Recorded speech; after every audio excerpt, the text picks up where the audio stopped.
সুন্দরবনের বাণী প্রচারক ফাদার আন্তে গ্যাব্রিক। ফাদার আন্তে গ্যাব্রিক এই নামটা আমরা কজনই বা জানি, তবে আজকের অনুপ্রেরণার গল্পের আসরে শুনব এই মহান ব্যক্তির কথা। গত 28শে ফেব্রুয়ারি বারুইপুরের রোমান ক্যাথলিক ধর্মপ্রদেশের শ্রদ্ধেয় বিশপ শ্যামল বোস যিশু সংঘ সমাজের পুরোহিত আন্তে গ্যাব্রিকের সুদীর্ঘ যাজকীয় কর্মজীবনের ওপর লেখা the apostles of the Sundarbans বইটি প্রকাশ করেন। এই দিনটি ছিল ফাদার আন্তে গ্যাব্রিকের 111তম জন্মদিন।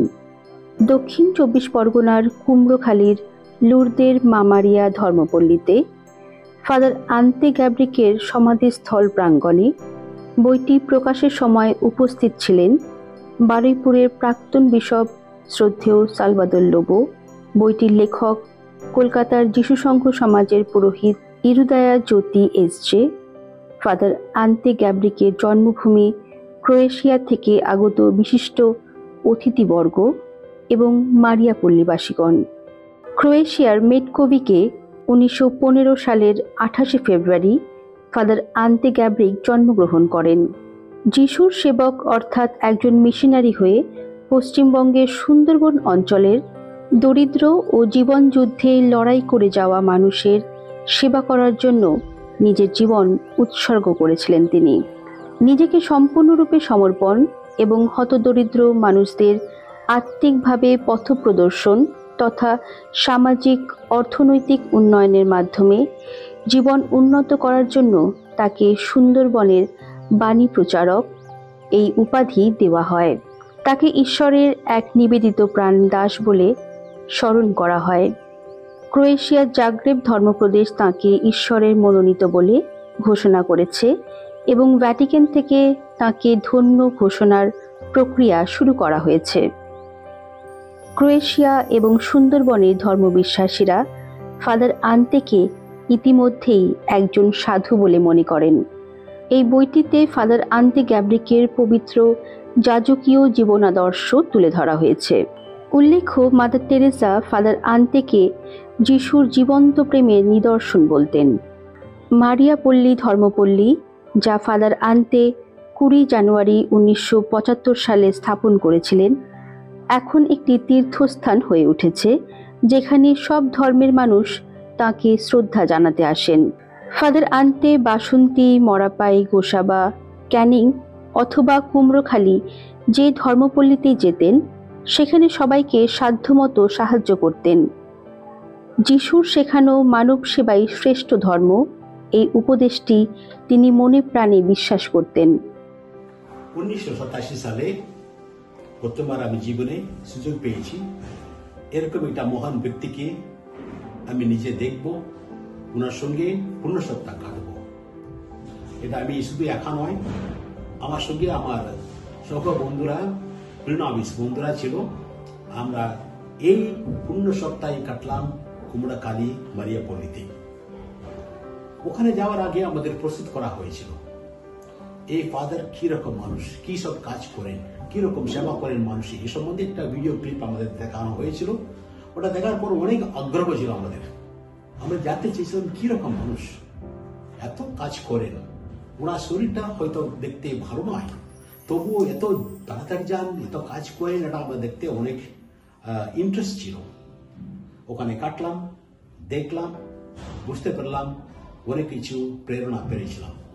তারপরে আমাদের ফরমেশনে চলেছিল। 2010 সালে আমাকে একটা সুযোগ দেওয়া হয়েছে, আমি যেন ফাদার আন্তে গ্যাব্রিকের সম্বন্ধে একটা আর্টিকেল লিখি।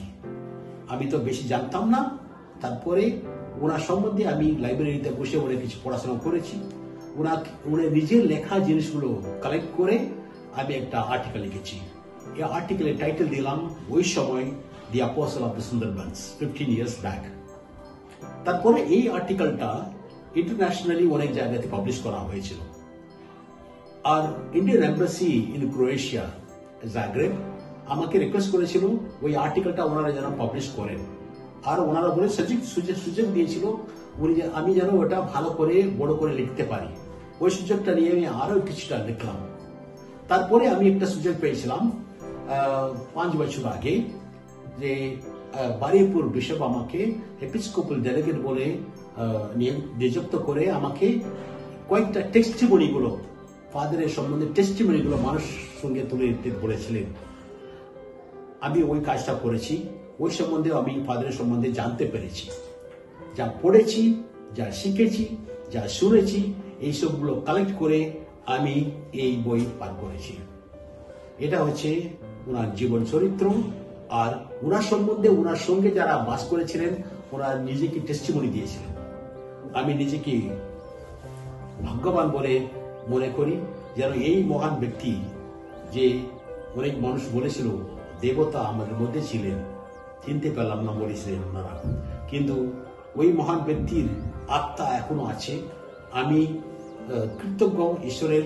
আর ফাদার গ্যাব্রিজ আমাদের জন্য প্রার্থনা করেন যেন এই কাজটা আমরা এগিয়ে যেতে পারছি। আর কিছু দিনের আগমন কালে আমরা আরো অনেক ভক্তি আরো বাড়াতে পারবো, যে উনি এটা ধন্য বলে ঘোষণা করতে পারেন আর পূর্ণ বলে ঘোষণা করতে পারেন। এটা আমাদের দায়িত্ব, এটা আমাদের কাজ। আমরা সবাই একসঙ্গে কাজ করব। ধন্যবাদ। এই মানব দরদি ফাদার এক সমাজ সংস্কারক ছিলেন। রাস্তাঘাট, স্বাস্থ্য কেন্দ্র, ছাত্রছাত্রীদের জন্য হোস্টেল তৈরি করা, গির্জা নির্মাণ ও সংস্কার করা ও সিস্টারদের জন্য কনভেন্ট নির্মাণে নেতৃত্ব দিয়েছিলেন। একটি ধার্মিক ক্যাথলিক পরিবারে বড় হওয়ার সময় ফাদার গ্যাব্রিক তাঁর মায়ের কাছ থেকে আত্মনিবেদন ও জীবনে শৃঙ্খলার মূল্যবোধ শিখেছিলেন। যিশু সংঘ সমাজে যোগ দেওয়ার পর তিনি ভারতে সেবা করার জন্য একটি দৃঢ় আহ্বান অনুভব করেন। মাত্র 23 বছর বয়সে 1938 সালের 20 অক্টোবর তিনি ভারতে পৌঁছান এবং দার্জিলিংয়ের সেন্ট মেরিজে 1943 সালের 21 নভেম্বর যাজক হিসেবে অভিষিক্ত হন। তিনি দুর্গম গ্রামগুলিতে অসুস্থ, বয়স্ক এবং অক্ষম ব্যক্তিদের নিয়মিত দেখতে যেতেন। পরবর্তী জীবনে শারীরিক চ্যালেঞ্জ এবং অসুস্থতা সত্ত্বেও তিনি তাঁর মিশনারি কাজ চালিয়ে যেতেন। পবিত্র খ্রিস্টজাগ তাঁর যাজক জীবনের কেন্দ্রীয় বিষয় ছিল। 1967 সালের বঙ্গ দুর্ভিক্ষের সময় তিনি মোরাপাই ও প্রতিবেশী গ্রামগুলিতে 155টি স্কুলে 22,600 অধিক শিশুর জন্য খাদ্য সংরক্ষণের কর্মসূচি গ্রহণ করেছিলেন। মহাজনদের শোষণ রোধ করতে তিনি চাল ব্যাংক চালু করেন, যেখানে কৃষকদের কাছ থেকে সাশ্রয়ী মূল্যে চাল কিনে দুর্ভিক্ষের সময় তা বিতরণ করা হতো। মাদার টেরেসার সহযোগিতায় তিনি মারিয়াপল্লী এবং যিশুপল্লীতে জুতা উৎপাদন কেন্দ্র প্রতিষ্ঠা করেন, যা স্থানীয় 90% পুরুষকে লাভবান করে তুলেছিল। কাঠের কারিগরি এবং টেলারিং কেন্দ্রগুলিও স্থানীয় অধিবাসীদের আয়ের সংস্থান দেখিয়েছিল। ফাদার আন্তে গ্যাব্রিক 20 অক্টোবর 1988 সালে মারিয়া ধর্মপল্লীতে মৃত্যুবরণ করেন।